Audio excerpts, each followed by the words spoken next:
It's time to strap in and get ready for the front stretch. Presented by Joe's Karting. Dan and Dirk are live in the studio today, ready to hear from you at 402-573-0590. Oh, we are live, but this time we are in Newton, Iowa for the Xfinity Race today. Green flag at 1 o'clock, and the good news, Dirk, all the weather has moved out. We are going to be clean and green today. Were you checking that on your phone for Richmond, Virginia, or where were you checking that at? I don't know what's with my phone. It keeps putting me in different places. When we were down at Kansas Speedway last weekend, it kept telling me I was in Richmond, Virginia, and now, where was I at this time? I was in somewhere, Huntsville, Alabama is where it placed me. So I don't know what it is with being at these NASCAR tracks, but my phone can't quite get the GPS right. But we have a big show lined up for you today, and as always, the front stretch brought to you by, or presented by, Joe's Karting in Council Bluffs, online at joeskarting.com. Get to Joe's today. It's amazing, fast-paced, white-knuckle racing that is now eco-friendly with brand-new Honda engines. They're doing a lot of renovating to Joe's Karting. It's been 6-7 years since they opened up, so they're kind of cleaning things up a little bit, making sure everything is at snuff and at par for the great customers that go down there and do a little bit of racing inside the only indoor racing facility. Now, I should say that the Amazing Pizza Machine has an indoor karting facility, but do you really call it that? Because I think Fred Flintstone can go faster in those things than the Amazing Pizza Machine carts can.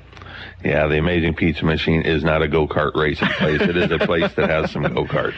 You want to run some kids? We won't get into that. Yeah. We got a lot of show lined up for you today. Man, you and I were busy yesterday. We had fun, though. We had a heck of a day. We talked to David Starr, who I'd never met before. You've talked to him before as a part of the Camping World Truck Series when you were an official.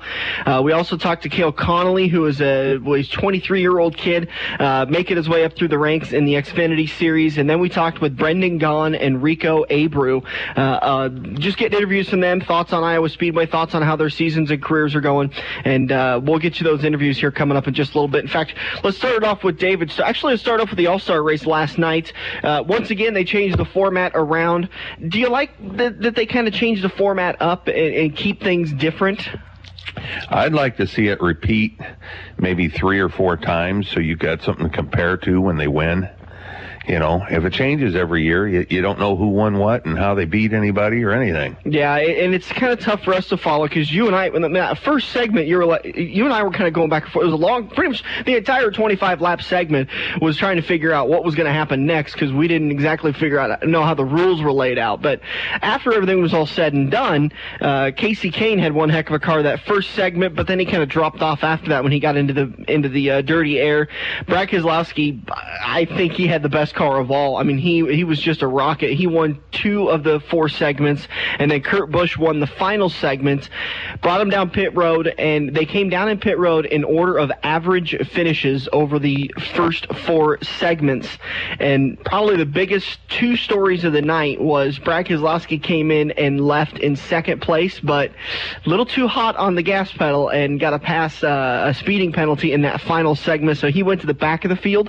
Denny Hamlin's crew, Denny came in 6th place, walked out in first place with a 10.8 second 4-tire pit stop from his crew. That was amazing. Probably only had 1 lug nut on each wheel. And that's maybe a conversation for another day, is the lug nut rule. It's adding for good conversation on TV, and it's one of those things that I think NASCAR's kind of given teams the rope to do what they want with, either to succeed or they're going to hang themselves with it. And you saw Kyle Busch had to come in with a loose wheel. I think, who was the other car that had to come in with a loose wheel? Was it Matt Kenseth had to come in? There was a couple of cars that had to come in during their segments because they had loose wheels. Those 3 lug nuts just didn't get it done. But, man, Denny Hamlin's crew absolutely getting it done. And Denny getting out in that clean air right from the get-go, got a tremendous start with Kurt Busch lining up on the side of him.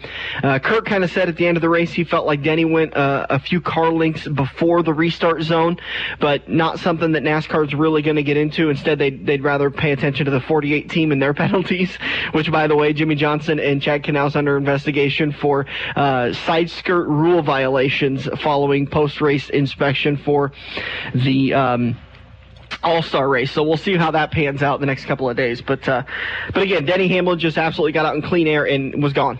Although Kevin Harvick had a very good car, just wasn't able to catch him. Excuse me. Well, once you know, with that clean air, and even Harvick said so afterwards, you know, he goes, I think if I could have got to the front and got the clean air, he goes, I had the car to win, you know.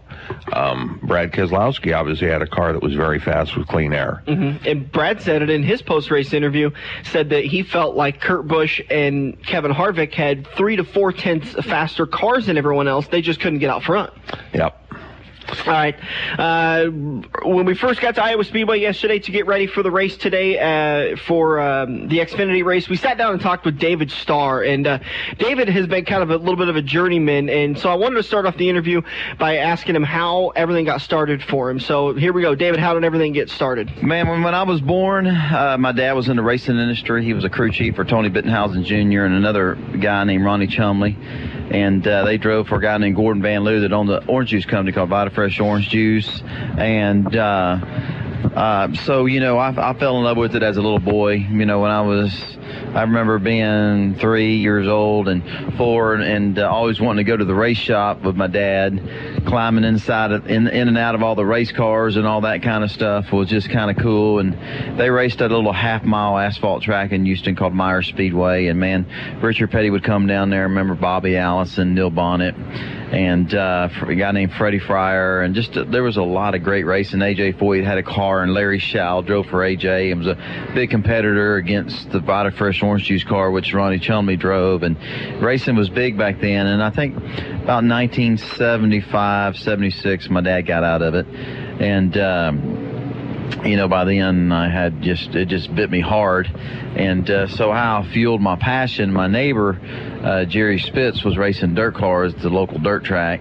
And so I would help him on his race cars and jump in the back of the pickup truck and ride to the racetrack with him. And that's just, I ate that up, you know. I just loved racing and cars. And it just kind of grew from there. And when I was 13, going to the races with my neighbor, they started the bomber class. And then I went home one day from the races, told my dad I'd like to start racing bomber cars. So he showed me how to do it and made me do all the work, but taught me my trade and my skills, and we built our first car. So that's kind of how I got involved in racing, you know. So, but my dream was always to do what I do today. So, pretty fortunate that I never take it for granted. Very humbled about it, but you know, because it was a childhood dream, and to be living your dreams is incredible.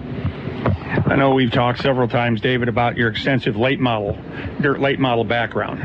And what was your biggest adjustment with a whole bunch of horsepower, not much weight, and a pretty good sized tire for what you're doing now with not much of a tire patch and limited horsepower? Well, you know, everything, you talking about the dirt late models, you know, all the different cars you drive. I mean, I started with bomber cars, and, you know, as a kid, I won some races, and I was doing pretty good in the bomber class. And my neighbor, his son Gary, was driving for a guy from Buffalo, New York, had moved to Houston, Texas, and man, he had all these late model dirt cars, you know, I mean, with awesome engines, and man, they were big time. And I'm like, man, that'd be awesome one day, you know. And so I'm winning races in my bomber class, and next thing you know, they fired Gary and hired the neighbor, me. So I mean, it was I think, you know, just racing on dirt late models really taught you how to have great car control and really developed your skills and got you ready for anything you was going to do in racing later on. So, you know, the dirt late models it was awesome racing. I did it for a long time, and it just gave me it taught you great car control. I mean, you're running those cars side by side at, you know, 80, 90, 100 miles an hour. I mean, it's unbelievable. But, you know, so the dirt racing really got you ready for anything past what you was doing at the time. Was there ever a consideration to stick with dirt? Some guys, you know, you've got your Scott Bloomquist, your Jimmy Owens, your Sammy Swindells, they've always just stuck with dirt. That's been their preference. Was there ever that kind of thought process of maybe I'll just have my fun playing here on the dirt tracks, or was it always to get up into the asphalt NASCAR? Well, you know, we had a guy named A.J. Foyt that lived in Houston, had a race shop there, and I would go. I've heard of him. Yeah, and I'd go hang over. You know, I always wanted to be like AJ, so I'd go hang out over at their shop and got to know the people. And, you know, I'd go over there and go to lunch with some of the older guys. And, you know, they're always like, they liked me because I was a young kid. And I always tell them what I was doing, how I did, and I didn't win, but this. And one day AJ was in there, and AJ said, you know, you could win all the dirt races you want. Doesn't matter. You know, he said, if you really want to race and be a professional, you need to go get on the asphalt and clean yourself up. And, you know, I didn't understand it at the time, but it was like, you know, you could race dirt cars 7 days a week all over the United States. And, you know, and that was a cool thing. I mean, don't get me wrong, because I just wanted to race. But my ultimate dream was to do what I do today, be involved in NASCAR, be a NASCAR driver. And I kind of studied what he told me and what that meant. And I finally started understanding, you know, it was all about people, opportunity, creating opportunity. What separates you from all the other 30 people you race against at the local level, or, you know, in Texas or Oklahoma or wherever you're racing. And, you know, so I try to clean myself up, carry myself like a champion. You're not going to win every race, you know, and try to, the people that were around me give me an opportunity at the time, try to let them really know who I was and enjoy me and look for the next opportunity, you know. So it was just kind of creating opportunity, and people want to be around young people that carry themselves like as a champion. So that's kind of what I did, you know what I mean, and opened up other doors, and I took advantage of it, and here we are. You know, it's fascinating. That brings up a really interesting question that's always sat in the back of my head, but I never really asked it. Was AJ kind of hit it on the head that you can win all the dirt races you want to, but if you want to really succeed, you got to go up and race in asphalt. Why is that? Why don't the dirt racers get more prominence and respect in the world today? Well, don't get me wrong. I mean, I would have had a bunch of more trophies in my trophy case from my dirt days, but I've raced against some people that's what they did for a living. They raced for a living. They fed their kids, put their kids through college, paid their mortgages and their car payments racing dirt cars. So you can make a great living at it and do well at it. You know, I think AJ was telling me that because he knew I had aspirations and dreams and goals. You know, he knew I wanted to be like him and make it to the big time and be a NASCAR racer. He knew that, and I guess that's kind of what he was telling me. You know, you can do this, and this, and you know, going all over Texas and Oklahoma and Arkansas, racing everywhere I was racing. You know, he was just saying, hey, you know, you got that ability, you learned the skills now you need an opportunity over here on the pavement. You know what I mean? And dirt racers, don't get me wrong, they're very talented, and the skill sets, I mean, they're unbelievable. You know, but it's about having the opportunity to get over here in NASCAR and having, you know, you've seen it, y'all have seen it. I mean, Sammy Sundell's involved in NASCAR before, Steve Kinzer has. You know, I think Blunk was, you know, he touched on it here and there, but, you know, I wanted to get over here and stay over here. So it all worked out. Everything's different for everybody, every kid, every guy, you know, racing, every woman. But you know, for me, I transitioned from the dirt cars to the late model cars, you know, on pavement. You know what I mean? So that was kind of my transition. But, you know, there's no right and wrong. I think just having the skill set and having the heart and desire to get there, you know what I mean, and create an opportunity. It wasn't easy. I could write a book on how I got to NASCAR. It was broken promises and this and that and no money. Money off of writing books. Oh, no doubt about it. But hey, man, the biggest, you know, the cool thing is I'm here, and I've been here for a while, and I'm proud of that, and I love it. Well, let's face it, all race car drivers have egos. If you didn't have an ego, you wouldn't win. You couldn't force yourself to do that. And ego's not a bad thing. But how many dirt track races are on television? You got a good point there, you know. Yeah. You know, so if you want to make it and you want to be at the top of your profession, being on TV every week is where it's going to be. No doubt about it, Dirk. And you know, y'all know as well as I do, you know, the companies that are involved in our industry, our sport, you know, you look at Jeff Gordon, Richard Petty, AJ Foy, you know, you look at these guys growing up and watching them, you see these big sponsors on them and see how they carry yourselves, you know. So, you know, I'm just looking back on the dirt days, man, my hair was long, I had a little mustache, you know, I wore raggedy clothes, you know, I was always dirty, but, you know, I was racing cars, so I thought I was somebody special, you know. But, you know, when you get up into the level that we race at NASCAR, I mean, it's professional. You know, you're going to represent, you know, people are going to it takes sponsors, corporate America, and if you're going to do that, you got to be able to be a spokesperson for a company. So back in my dirt days and looking at me like now, it's night and day difference, you know what I mean? But you don't understand that, you know. I mean, you have a dream and a goal, and the biggest thing, I remember the first race I ever ran. Heck, man, I thought, man, I'm in heaven, you know what I mean? But I'm just, it's just different. But no matter if you're racing bomber cars on a dirt 3/8 mile dirt track somewhere, or you're racing at Iowa Speedway, you're still doing the same thing. Just so the levels change and the amount of money involved changes. You definitely reached journeyman status as a driver. You've been around the block. The only crew chief I know that you raced with was Dave McCarty, and Dan just got introduced to Tommy Ackerman here just last week at Kansas, who knows Tommy's dad from being in Omaha. Right. But who's the favorite crew chief you've had that you've worked with out of all your different crew chiefs? Well, that's a great question. I think that the favorite one had to be Dave McCarty. I mean, we have a great relationship. I seen him in Daytona, talked to him for a while, but he was hard. He was tough. He didn't cut no slack. He was very sharp, very smart, very knowledgeable, and he wanted 110% every lap, and we had our knockdown drag outs, and, but he made me a better driver, made me think about this, think about that. But Dave McCarty was just awesome. We won races together and was a competitor and finished good in the points in the truck series when we drove for Wayne Spears' 75 truck. But he was my all-time favorite. I've been through a lot of crew chiefs, but he had it all. He had the passion. He didn't like to lose. He had the knowledge, the wisdom, the drive. He had it all, and that's what it takes, you know what I mean? So a lot of the successful crew chiefs, when we see all the superstar crew chiefs, they have the desire. They don't like to lose. They have the knowledge. They're smart. So my favorite crew chief would be Dave McCarty. Talking with David Starr, driver of the number 44 Tri Star Motorsports, Zachary Group car here at Iowa Speedway. One last question before we start talking about Iowa Speedway. You kind of tapped on a little bit there with your favorite crew chief. That driver-crew chief chemistry, is that one of the most important things in this sport? It really is, because they have to know, they can hear it in your voice.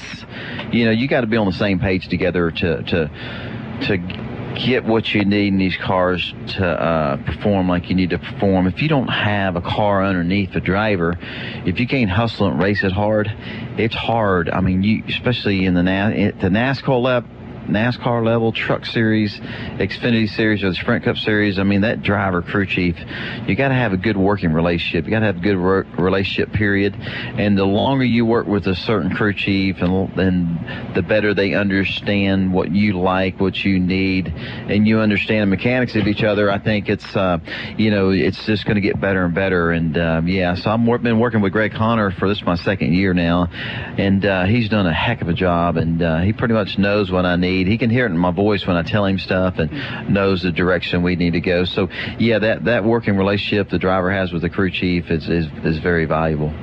Well, we're here at Iowa Speedway getting ready for Sunday's race. Green flag is at about 1 o'clock on Sunday afternoon. This afternoon, actually, as we're airing this Sunday morning. So, David, talk about your car so far today as you've gone out for, I believe you guys have you've finished your final practice. So how's she feeling so far? It's not bad. Our Toyota Camry wasn't bad. I mean, Iowa's an awesome racetrack. It's a cool facility. It's different from a lot of other racetracks I race at throughout the United States, and it's kind of a short track, but every racetrack has its uniqueness. And man, Iowa, the biggest thing about Iowa is the bumps in turns 1 and 2, and really? And getting into the corner, getting into turn 1 here, you drive through some bumps, and then the car's got to rotate, meaning it's got to turn good, and you got to get back to the throttle and get good forward bite, good traction up off the corners. And the biggest challenge we have is getting through the bumps. A lot of times you get through the bumps, and it's so bumpy that your tire patch on the front 2 tires will actually come off the racing surface, and when you don't have any tire patch on the racing surface, it's bouncing to the right, lateral. And so that's what we fought here. We feel like we we don't have a top 10 car right now, but we feel like that we have about a 10 through 15 place car, and so I'm happy with where we ended up at. But I'm still have some question marks in my head if we have the right combination, spring, shot, sway bar, front nose weight, balance of the car. Might not just be perfect, but that's one thing good. Goes back to the working crew chief, the relationship you have with the crew chief. One of the things about Greg Connor and everybody on our team here, you fight to the end. You fight until they drop that checker flag. You make great adjustments during the race, and it gets you closer to the competition. So I believe we got a pretty good car for the race. Are we going to win the race? Probably not, but tomorrow when the race comes, I'm going to get in that race car, and I feel like I'm going to be able to win. You got to have that, it's an opportunity, So, so it'll be one thing. It will be is an exciting race always when you come to Iowa. The challenges and the uniqueness of the track with the bumps makes it an exciting race, not only for the fans but for the drivers too. All right, David Starr, driver of the number 44 Toyota Camry. See him Sunday here at Iowa Speedway. Thanks for your time, David. Hey man, thank you guys. I appreciate what y'all do. And again, that was David Starr. Very good input from David. I was thoroughly impressed with the conversation that we had with him. I thought he brought up a lot of really good points. Yeah, he's very knowledgeable. Been around the sport a while. Has driven in all three of the major series. So, he's got a good background and, knows what he's talking about. David's going to roll off 20th in today's 3M 250 at Newton, Iowa, at the Iowa Speedway. You can get your tickets at the ticket window. Listen, just $20 is what the tickets start at today. Those are going to be the infamous cheap seats, but you can go all the way up to $70 for today's Xfinity race. Green flag at 1 o'clock. The weather has moved out. It's going to be an absolutely beautiful day. We're looking out the window at our hotel room. The hotel parking lot's already clearing out. It's not even 8:20 in the morning, and people are heading down to the Speedway just a few miles away. Get to Iowa Speedway today for all the great Xfinity racing in the 3M 250 here at Iowa Speedway. We'll be back with Cale Conley, Brendan Gaughan, and Rico Abreu. Joe's Karting in Council Bluffs has taken a page out of IMCA's rulebook and gone crate. These brand new low-emission engines will still have you white-knuckling it all through the Metro's fastest indoor facility. Joe's Karting is now friendly for all skill levels with their brand new Honda-powered engines. It's time to get to Joe's today and find out what drivers like Jack Dover, Shaylee Bate, and Andrew Kosiski have known for years. Located in Council Bluffs and online at joeskarting.com. That's karting with a K. We have all been there before. Broken car part in your hand and some snot-nosed punk behind the counter has no idea what he's talking about, but he guarantees that this part will fix your car. You pay an arm and a leg for the replacement, get it home, and sure enough, it doesn't fit your car. Now, learn from your mistake and give an experienced salesperson at Kosiski Auto Parts a call today at 402-731-4592. Kosiski Auto Parts will get you back on the road with your arms and legs still attached. Dan and Dirk are rolling into turn 2 with a little attitude on the front stretch. Welcome back to the front stretch, broadcasting live for the Iowa Speedway race, the 3M 250 at Iowa Speedway, kicking off at 1 o'clock today, and that is Central Time. All the weather has moved out of the area, so honestly, if you're just tired of sitting in Omaha and getting rained on, come on over here to Newton, Iowa. It's just an hour and a half, 2 hours down the road, just on the east side of Des Moines, and we've got clean skies coming up for you today. A little bit of breezy conditions, but should be an absolutely gorgeous day to get in an asphalt NASCAR race. And as a part of our continuing interviews, we sat down with Cale Conley, who was running for Rookie of the Year, and asked Cale how his Saturday started off. We had a pretty good practice today. The car felt good. It wasn't as fast as what we were looking for, or even what it felt like. It felt like it was a lot faster, but when I came in, looked at the timesheets, I was a little bummed out. But, sometimes a good feeling race car will get the job done. You don't need to worry about speed. How many times do you hear it on TV where guys are saying, I'm not worried about how fast it is. I'm just worried about how it feels. So right. I think that's how we're going to approach it. And we got the check mark done on the feel good. So we'll see. Fingers crossed. But yeah, just glad to be here. And this is a second time at Iowa, third time. You've been here a couple of times before? Yeah, I ran the Nationwide last year, Xfinity this year. So I ran the Xfinity race last year in the 33 car for RCR. Then before that, I ran a couple times in the K&N East it's a combo race out here, so I ran the K&N car. So I've got some track experience out here, but this is my second time in an Xfinity car. Last year it was a short race. We blew right front early, so this will be everything goes clean. This will be my first full race out here, even though I was here last year. Were you able to take much away from that race last year, or was it such an abrupt end that you really didn't get much in the notebook? Yeah, definitely not much in the notebook at all, especially in the race. Yeah, I got some lap times. I got some experience with practice and everything, but yeah, not much to take away from that. It was such a short-lived. It was like a bottle rocket weekend. Talk about your process as you've made your way up into driving for Rookie of the Year honors in the 14 for Tri Star Motorsports. What got you started in racing, and what got you to this point? Growing up, I've always dreamed about making it to this point. So to be here now is definitely a dream come true. It's truly amazing. I'm definitely blessed, and I got to thank God every minute of every day for Him letting me live my dream. How many kids would have loved to lived out their childhood dreams, and I am one of the lucky ones that literally gets to. So it's such an awesome feeling. But I started in go-karts. My dad, my uncle raced, and I think that's where the passion came from. Started in go-karts, and we ran midgets and sprint cars after that, and kind of build up to where we're at now through the K&N East. And it was a slow trudge up a long ladder, and there's still a long way to go up that ladder.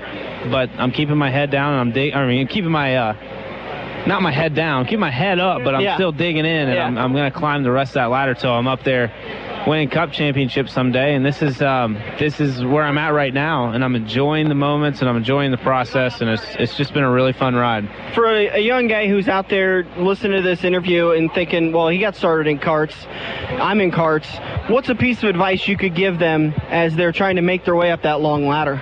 The number one thing I would tell any young guy is don't compare yourself to other young kids that are having success. Don't compare yourself to other people your age that you think you need to be where they're at, because we all approach where we want to be in this at different rates, and we all have different sponsors, we all have different funding, we all have different situations.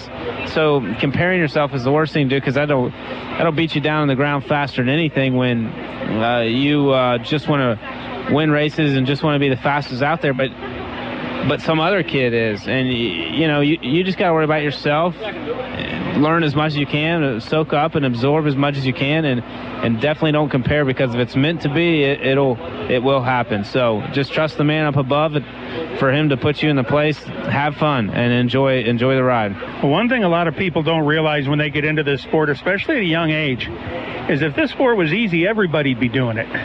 There is so much work to this that people don't realize. Everything you do behind the scenes, whether you're trying to sign a sponsor, or trying to find a place to get some practice time to try out a new setup. There is so much that goes on behind the scenes. People just have no idea. Has any of that been a super challenge to you, or has a lot of that come fairly easy? Well, this year, not having a ban on testing,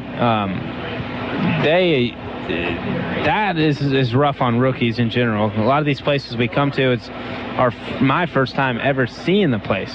Never even seen it before.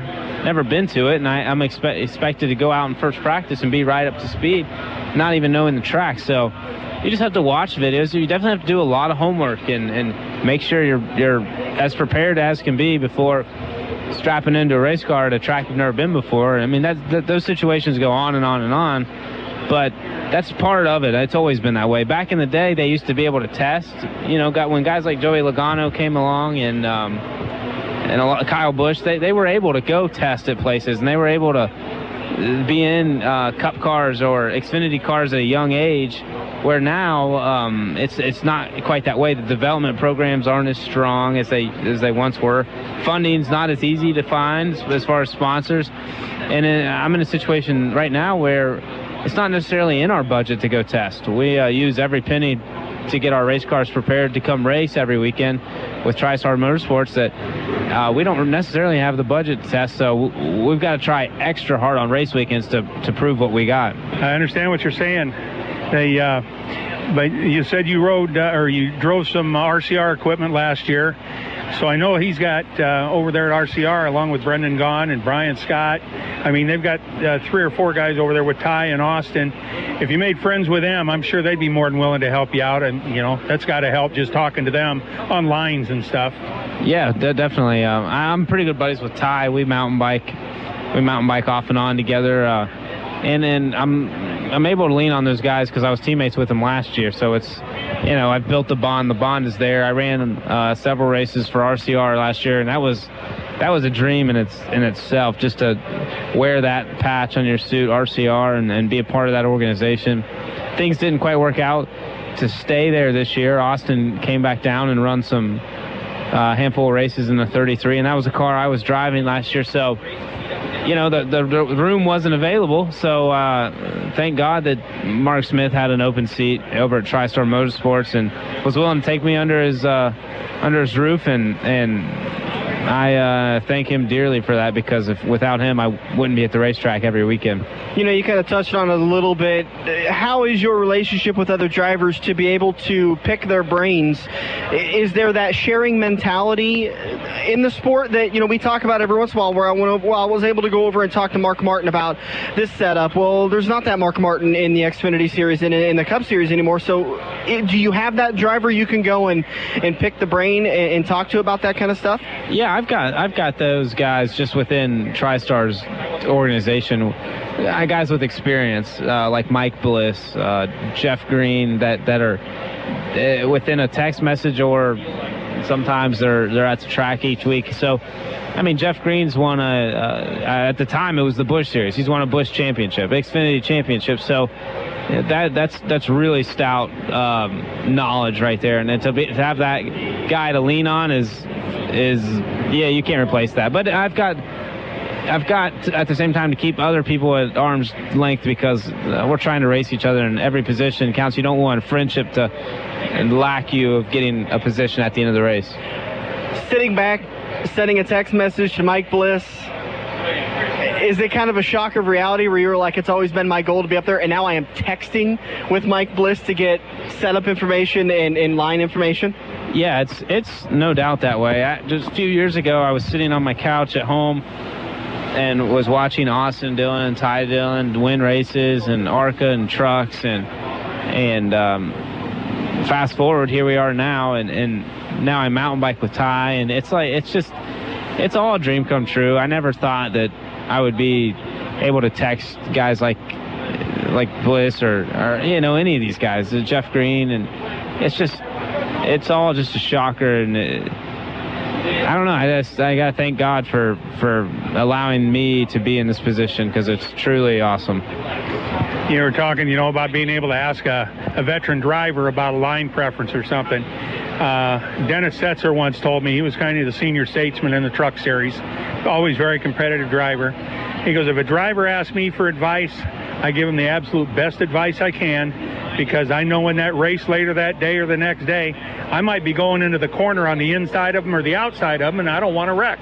Right. He goes, so I'm not going to fill their head with a bunch of nonsense. I'm going to give them what I think will help them. Yeah, that's true. A lot of the rookies are fast right now, and these veterans that are helping us out, they realize that there might be a time or two where we're racing side by side, and that's all. As a rookie, that's all we're trying to do is build respect and build trust out there. And that's the toughest part about it all, is letting these guys know you're fast, but you're not dangerous at the same time. Well, one thing that has changed in this sport, and the change came about the time Jeff Gordon showed up. It used to be back in the 70s and 80s when a new driver came along. They pulled a car out from behind the shed that had been bent and straightened 12 times and put him in it to see what he could do. But when Jeff Gordon came along, that's about the time they started putting these young drivers in brand new cars. They said, they figured out we can't tell what they can do in a beat-up old car. Let's put them in some good equipment and see what they can do. Now, a lot of you guys now are being able to, reap the fruits of that, and get to drive good equipment. The car might be bent once. I know half the cars in this garage have probably had a stub or something put on them. But the way everything's jigged and everything anymore, they got it within a couple thousandths of an inch, and putting everything on the setup plate and running them through the lasers and tech and everything, so you don't have to worry about the car being junk. But, you can thank the Gordons, and, Tony Stewart was kind of on the backside of that. But since 20 years ago, that's probably before you were born, wasn't it? Yeah, I just turned 23. Oh, to be 23 again. All right, Cale, we appreciate your time. Check him out, Cale Conley, in the number 14 Tri Star Motorsports car, racing today in the Xfinity Series. Cale, thanks a lot for your time, man. Thank you, guys. Thanks for coming over. And Cale will roll off 24th today in the 3M 250 green flag at 1 o'clock today, and that's Central Time. So make sure you get your tickets today. IowaSpeedway.com for all tickets and information. Just pick them up at the gate. All right, we're going to take a quick break. We'll be back in turn number 3 to talk to Brendan Gaughan and Rico Abreu. This is the Front Stretch on AM 590, Omaha's ESPN Radio. Are you looking to book your next outing? Look no further than Joe's Karting in Council Bluffs. Located just north of Bass Pro, Joe's Karting can handle outings of well over 200 people. Bachelor parties, corporate outings, team meetings, birthday parties, and much more. Give Buddy a call today and reserve your outing. Joe's will even work with local restaurants to cater your event. Book yours today at joeskarting.com. That's karting with a K. It's time to get to Joe's and find out what everyone already knows. If you love wings, if you love rings, and all kinds of other tempting things, great times, great food, get to Quaker Steak and Lube. Quaker Steak and Lube is the official watering hole for the Front Stretch and the best place to catch all the NASCAR action today. Open at 11 a.m. with delivery available to Council Bluffs. Great times, great food, get to Quaker Steak and Lube. Feather the brake and get back to the gas. Dan and Dirk are headed into turn 3 on the Front Stretch. And welcome back to the Front Stretch. We are heading into turn number 3. Turn 3 brought to you by Kaziski Auto Parts, online at kaziski.com and located at 51st and I Street in Omaha. Full quality, fully warranted, salvaged parts.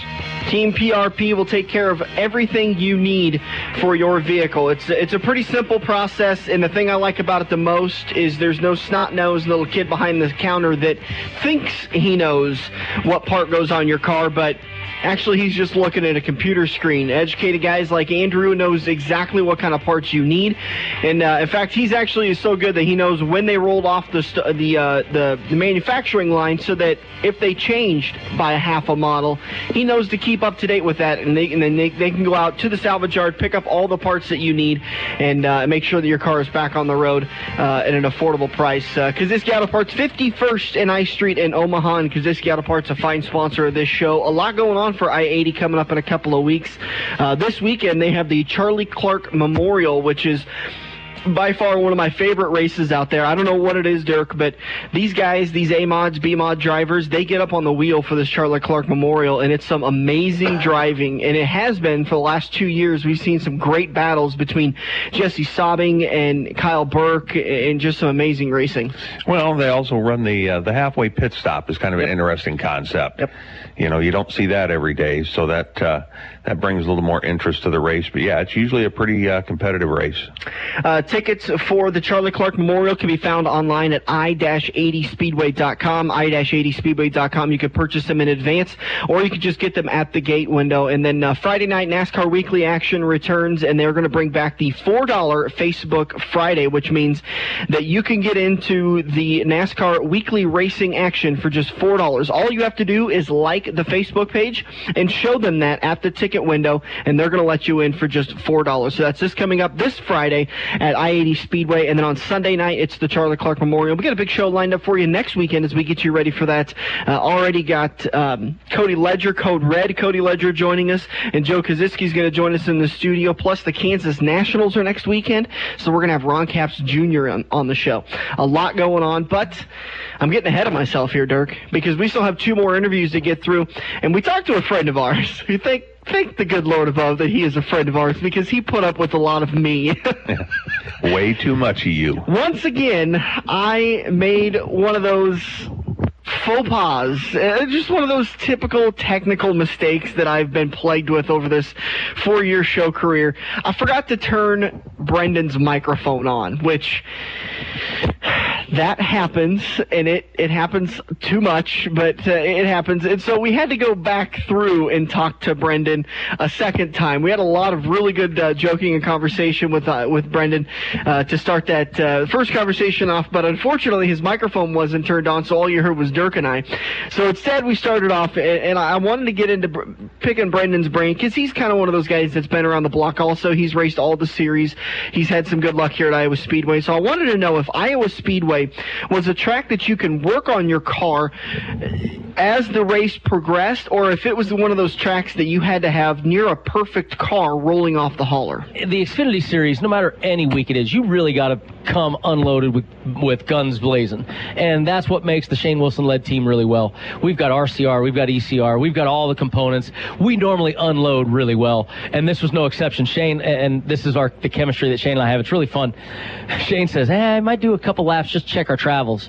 Yeah, I did 12 laps first run. I said, yeah, you suck. You missed your travels by a mile. It's so much fun when you have that confidence in your equipment, and I have that here. We're going to be very good. I think to win this race, you're going to have to go through an RCR team at some point, because the 4 of us are really strong this week. Is that a frustrating thing for you, knowing that it's your teammates that you awesome. have to beat? I love it. You love it? I play team sports. Yeah. So even though this is an individual sport, and Shane is always, harping individual sport, and, I still believe in the team concept. I run my team like a sports team, and I do believe in the team atmosphere. If they're good, we're going to be good. If they're good, we can get better. And we do share everything at RCR, which is really not blowing the smoke and doing the fancy, hey, things are great. No, we do share things. And so we will be better each time. So if they're good, we can get better. Yeah. And if it's one of my guys who are battling for the lead, I love that. It just means everybody at the shops are going to be happy. Richard's going to be happy. Everybody's going to be smiling. And it's a good day at the end when you can have all the RCR cars up front. It gives a whole great atmosphere to be around. It really is eye-opening, too, when you look at all the information you guys share. It's not just, Ty's running this one portion of the car. It's not springs and shocks and that's it. No, this shop is really an open book for everybody, and we have our meetings. And I've been on teams where the meetings, it was kind of that engineer sat over there, that engineer sat over there, and they wouldn't even talk to each other. We actually can see live. Technology's so big now. Xfinity has brought a lot of technology to the sport. Wow. We can see live what each team is doing, because the engineers are typing it in their iPads, and it comes up on our iPad what the other teams are doing. So we can watch their lap time and know what changes they made and see how it affected their times in real time. Wow. It's really cool how far the sport's come, and Xfinity's been a big part of that. That's awesome to hear. So let's go back to your car, getting ready for Sunday's race. How does it feel so far? Are you going to be a top 10 car? Are you going to be a top 5? I think, like I said, you're going to have to go through an RCR house to get this win, and hopefully the 62 is one of those, but there's 4 of us. I think we should be very strong, and every week we come with that attitude. Iowa's a place I've been pretty good at in the past, so Shane has a good notebook and knows kind of what he thinks the car is going to do, what I'm going to say, what I'm going to do, so I think we got a fighting chance. Last time we talked to you, you talked about how when you're on the radio during the races, you're a very upbeat, fun guy. You like to joke around and have a good time. And how Portobello 4-letter words never in your car never come out of my mouth. And I gotta tell you, I may have tuned into the 62 radio. You're missing one of my crew guy, Harley Roush, that's been with me since 1999. And Harley, I think I might have to go give him mouth to mouth and paddle him, because he's I am normally very upbeat and positive, but it's still a very intense sport, and some days some language might fly that is not parentally approved. So I try my best to control it, but it can get frustrating. It can get frustrating, and I try not to. But there's times I rarely direct it at my team. Right. Normally it's at another competitor or something, but rarely do I don't down my team. You don't do that to your guys. It's really tough to bring them back up once you start beating on them, and I don't like doing that. So my guys feel if something goes wrong, my guys feel feel worse because they let something go because I'm not the guy that's going to yell at them. Yeah. So it's really funny. So I dig this team. I'm really happy where I'm at, and this is a lot of fun right now, and I'm having the best time of my career. Speaking of your guys, everyone's good after the Richmond situation. Everybody's great. Back to health. Everyone's good. Well, 50 is not back to work yet. 50 is our retire changer. He has not been cleared to come back yet, but I did hear that I think June 1st is the day they're looking. He's going to be able to come back. No permanent facial damage. He's doing well. Spoke to him 3 days ago. He is really upbeat and things are good. The treatments don't hurt as bad now. Anybody that's ever been burned knows that the skin treatments hurt pretty good. Yeah. And he had to go through some pretty rough, skin treatments. But everything looks good. Prognosis is great. My fuel man, Thor, he's been back since the next day. Yeah. So, I mean, the boys work great. NASCAR safety initiatives. And I don't often beg the praises of NASCAR. I'm not one of those guys. But I will have to say this. Proactively, NASCAR had been making things mandatory or recommended and required. And because of what they've done, without having anybody burned up, because of what they did, my boys are safe. Fire and safety crews, to anybody out there that husband, wife, friend, cousin, niece, nephew, next door neighbor is a first responder, give them a hug. They saved my boys' lives. They put Thor out within 3 seconds, and it was phenomenal. 50, the tire changer that got hurt a little bit. He got away and ran. The old message when we were kids, stop, drop, and roll. Yeah. Kids listening, remember, stop, drop, and roll. 50 took off, and thankfully a crew member a couple pits down named Doc, he's an actual doctor. He's in a full fire suit as a fuel runner, and NASCAR makes fuel runners be in full fire suits. He was in a full fire suit, and he tackled him. They said it looked like an all-pro linebacker. Took him down, fire and safety put him out. So thankfully to all those things, Sparco, our equipment, worked amazing. The pictures that we have not put out of what the fire suits look like is absolutely phenomenal. Everything worked so well. It just amazes me when I look at all the pictures that the boys are okay, and it's all because of great safety equipment, great thinking by the fire and safety guys in NASCAR to say that we have to wear this stuff. And now the safety updates that NASCAR is going to roll out in June. Kind of a hard question for you. Is it enough? Do they need to go a little bit farther? Or no, you don't do a knee jerk. Look, everybody came home fine, and they're doing the couple little tweaks that are needed. The tweaks are they're going to make all the guys start wearing clavas, which is a good move, especially because their faces are exposed. The RCR guys since that week have been practicing with goggles and some helmets and some things. For the rear guys, I think it's 100% a great move. The front guys, you can argue, but for me, if it's good for the goose, it's good for the gander. Right. And they're all getting used to it. They're all going to be safe out there, and it looks like it's not a knee-jerk reaction. It's a great move by NASCAR to take that last little step, but they didn't have to take a big one because somebody really got hurt. Yeah, that's good to hear. All right, Brendan Gaughan, you can see him in the number 62 South Point Chevrolet rolling out on the Speedway today for the Iowa race, for the Xfinity race here at Iowa Speedway. Thanks a lot, Brendan. We always love talking to you. Appreciate it, guys. Love being on, and next time we'll make sure we turn the mics on first. Deal. Nah, he just couldn't resist getting that last one in there, and I don't blame him. Nope, he was jumping on it. Yeah, well, I'm going to build a checklist from now on, so we'll get that covered before we go to our next series of races. But that was Brendan Gaughan. Brendan is going to be rolling off, I believe, what we saw, 11th for the starting grid for today. 11th. So he is the highest finishing of the interviewers we got for the race today. The 3M 250 at Iowa Speedway. Tickets are still available. Weather's clearing out, and people are actually moving over to the track now to start making breakfast and getting ready for that 1 p.m. green flag start. They're not making breakfast. They got extra beer to get drank. Well, we want to make sure we get all that drank. Don't want to be wasting anything like that. Let's take a quick break. We'll come back and turn number 4. We'll play Rico Abreu, who is the new driver a driver for the number 98 team in the NASCAR K&N series.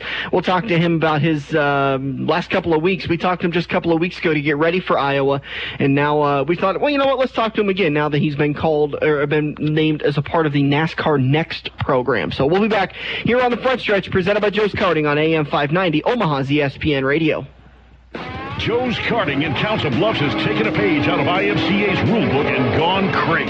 These brand new low-emission engines will still have you white-knuckling it all through the Metro's fastest indoor facility. Joe's Karting is now friendly for all skill levels with their brand new Honda-powered engines. It's time to get to Joe's today and find out what drivers like Jack Dover, Shaylee Bate, and Andrew Kosiski have known for years. Located in Council Bluffs and online at joeskarting.com. That's karting with a K. This is Andrew from Kaziski Auto Parts. Kaziski Auto Parts is an insurance quality used parts supplier that can match your foreign or domestic car or truck needs. If you have a damaged or broke down car or truck, we guarantee a clean and quality part in next day fashion. Kaziski Auto Parts, your neighborhood premium recycled parts supplier. Call any Kaziski Auto Parts salesman today by dialing 402-731-4592 or visit us at 5040 I Street in Omaha. Kaziski Auto Parts, our quality used parts will match your car or truck's needs.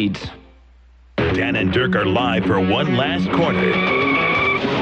Give them a call now at 402-573-0590. Oh, we're about ready to wrap this baby up, and we're going to be headed down to Iowa Speedway here in just a few minutes to get ready for the 3M 250, the NASCAR Xfinity Series race at Iowa Speedway. Last night, the action was on the focus of the NASCAR K&N East and West Pro Series, and this is the only track that the East and West come together and actually battle in their entire schedule. And they went at it last night. Brendan McReynolds, who is the son of Fox analyst Larry McReynolds, gets his first career win. William Byron, who is the points leader in the NASCAR K&N Series, comes home second. Ronnie Bassett third. Jesse Little and Christopher Bell all around up the top five. We talked with Rico Abreu. We'll get you his point standings when we get back from his interview. But we started off the conversation with Rico because after it seems like whenever we talk to Rico, then something big happens in his life. So we got to start drilling him a little bit more about what he's going to be announcing over the next couple of weeks. But after we talked to him a couple of weeks ago, Rico was named to the NASCAR Next program, and I wanted to find out what it was like to be put into that Next program. No, it's great. That's a great opportunity for me, great opportunity for NASCAR, and I think they have a great program going to help us and to just help this sport and advertising us and building our name. And it's fun. All the activities are fun, and I enjoy the last few ones we've done. Is there a lot of pressure on you to perform, or are you still able to kind of stay focused and say, okay, I just need to worry about today's race, I just need to worry about this lap, this corner? Are you able to stay focused, or is the pressure kind of tough? No, not much pressure. I've never had much pressure put on me, just because I've always raced for my family, and now with H. Scott Motorsports, and I feel like they don't put much pressure on their drivers, which puts us all in a good spot just to go have fun and do what we love.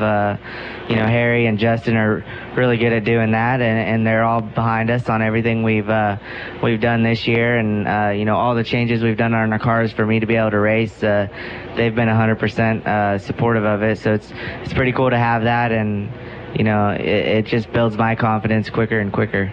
Going from your dirt sprint car schedule, which at times it seems like some of you sprint car drivers have up to 100 events on your schedule in a year, to a K&N race series schedule, which is considerably less. Is that an adjustment period for you? Yeah, the biggest thing is just getting up early at the K&N races. I'm just so used to racing, so it's not much difference. It's just, on a K&N weekend, you just have one K&N race instead of 3 races in, 3 days. So it's changes a little bit and takes a few races off the schedule, but it's all well worth it for me. Just because these K&N races, I feel like you get a lot more time on track than you do at a sprint car race. So it's just a big learning curve, and I'm happy to be here in Iowa, and people, all I've heard is great, just how great the race is here, and we've got up to speed pretty quick in practice and mocked up good, and I feel like we're going to have a pretty fast hot rod tonight. Pretty confident about your car for Saturday night's race? Yeah, I think it's going to be good. I know it's going to be good. It's just, a matter of, me doing my job on restarts and keeping up with the pack. This is only my 4th race, so it's all new to me. You've had, by this time, in a sprint car career, you've had probably 30 races under your belt by this time, maybe, weather permitting. But going back to that point of a K&N series is a little less time consuming. But I thought that was interesting. You brought up the point that you still get more laps and more on-track time in a K&N series because you're practicing and then longer races as opposed to a sprint car, which are short races at a time. Yeah, sprint car, we hot lap for 3 laps, qualify 1 lap. You have an 8-lap heat race, and then you have a 30-lap feature. So you can do all that in one practice session here in a K&N race. It's good to have more on-track time with these guys, and just helps you learn the tracks and learn your car. And going back to running all these races is, the more I race, I feel the better I get, and it's just about putting up the results then, and I feel like we've done a great job doing that this year. Are you happy with your progress just in your first 4 races? Yeah, I think so. I wish we'd be a little better in the K&N car. Yeah. I was 9th at Greenville and had a top 5 car at Bristol, and just had a bad restart. And I'm just looking to get my restarts better, because that's where you gain and lose all your positions. I think, as long as I can, get through the gears and get through my 1 and 2, I feel like our car is going to be pretty good for tonight's race. Are you still doing some sprint car races here and there as the schedule allows you to for the K&N series? Yeah, so the K&N series is only, 14 races, so I just filled in all the weekends with sprint car races, Yep. and I think I'm up to about 38 races with the sprint car so far, so been busy with that, and looking forward to getting back to Knoxville next week in that car, in this 410, and then got a couple back-to-back Indiana midget weeks. And then looks like on your schedule you'll be coming to I-80 Speedway, which is one of the home tracks for the Front Stretch Radio Show for the Midwest Fall Brawl. Going to try to take home that, I think it's a $60,000 bonus this year if you win both nights. That would be nice. You got to win the first night to get through, to get on to win in the second night to get that sweep, but it's been done. And yeah, both years they've done it. It's been done. I can't believe that. You wonder if there's anything working the system there, but it's a good opportunity to win some money. Yeah, and a lot of money that is kind of seemingly short in payouts for the dirt world. So, Rico Abreu, man, I always do love talking to you. Appreciate you joining us on the show today, and best of luck Saturday night for the K&N race. Thank you. Well, I wished him best of luck, but it just didn't work out that well for Rico. Sometimes it doesn't work out that well. Involved in an accident with the 66 car on lap 142, and that would end his night. He would finish 30th. So he was involved in an accident with Devin Amos, who, by the way, is a NASCAR Next program member from last year. So we talked to Devin earlier this year. It was earlier last year when that program was being rolled out for the 2014 season. So those two involved in an accident in Iowa Speedway. Didn't quite get the finish he was hoping for, and didn't quite get the start he was hoping for either. Rico started 26th. So kind of a rough day for him, but he'll bounce back. He's a talented little guy. And exciting to see him come. He's going to be here for the Midwest Fall Brawl in September, which that's another one of those exciting races that I-80 has done a fantastic job building up. Yeah, it's going to be good to see him in a sprint car. That'll be an interesting sight. That's where he's had most of his success, and it'd be neat to see him win all that big money, too. Coming up for I-80 Speedway, the Charlie Clark Memorial is next weekend on Sunday, May 24th, just before Memorial Day. A-Mods, B-Mods, Hobby Stocks, and Nebraska 360 Sprint Cars gates open at 5 o'clock. Green flag is just after 6 o'clock, so make sure you get your tickets online at i-80speedway.com or pick them up at the ticket window. Turn 4 brought to you by the official watering hole of the Front Stretch. Quaker Steak and Lube in Council Bluffs, and Dirk, they're at it again. They have revamped their menu about every 6 months. They add some new things. They take away a couple of things that aren't doing very well. And they have added this new thing called the Slamwich. It is pulled pork and smoked turkey with some sort of a mayonnaise sauce, pickles. Oh my! It is amazing, man. Everybody knows on this show how much of a fan I am of Quaker Steak's wings. I haven't ate their wings in 4 weeks because I've been eating this Slamwich. It is delicious. Have they made you like an official taste tester over there, or what have they done? They need to. I think they actually have me, because I go down there every Thursday for Classic Car Cruise, and I'm there most Wednesdays for Bike Night. So I pretty much do taste test a lot of their food, and man, that Slamwich is absolutely fantastic. Hey, you can catch the NASCAR K&N Series rebroadcast from the Iowa Speedway on NBC Sports 1 this coming Thursday at 11 o'clock Central Time. So it's going to be a late night, but You can watch that race. You can watch Brandon McReynolds, son of Larry McReynolds, capture his first K&N Series win. And you can watch all the action from Iowa Speedway. You can catch the live action today from Iowa Speedway at 1 o'clock, the 3M 250 at Iowa Speedway. Tickets are still available at the ticket window. And, well, that's going to do it for us today. I think we've taken our time up. So thank you to Craig back at the studio for always producing for us and keeping us on cue and doing a great job. And thank you to all of you for listening. We'll be back next weekend. We've got Cody Ledger, Ron Capps, and we've got Joe Koziski. Plus, I'm going to get Stan Caesar to come in and help us interview with Cody Ledger. Big show lined up next weekend. Now go jump in your car, get onto I-80, drive about 170 miles. You won't miss the racetrack. You can see it right from the interstate. Come on in, spend the $20, watch the race. You'll be able to get back in your car, drive home, and be home for dinner. It's a great day here at Iowa Speedway. Weather is cleared out. We're going to get the race in for the 3M 250 at Iowa Speedway. This has been the Front Stretch, presented by Joe's Karting on AM 590, Omaha's ESPN Radio. Are you looking to book your next outing? Look no further than Joe's Karting in Council Bluffs, located just north of Bass Pro. Joe's Karting can handle outings of well over 200 people. Bachelor parties, corporate outings, team meetings, birthday parties, and much more. Give Buddy a call today and reserve your outing. Joe's will even work with local restaurants to cater your event. Book yours today at joeskarting.com. That's karting with a K. It's time to get to Joe's and find out what everyone already knows.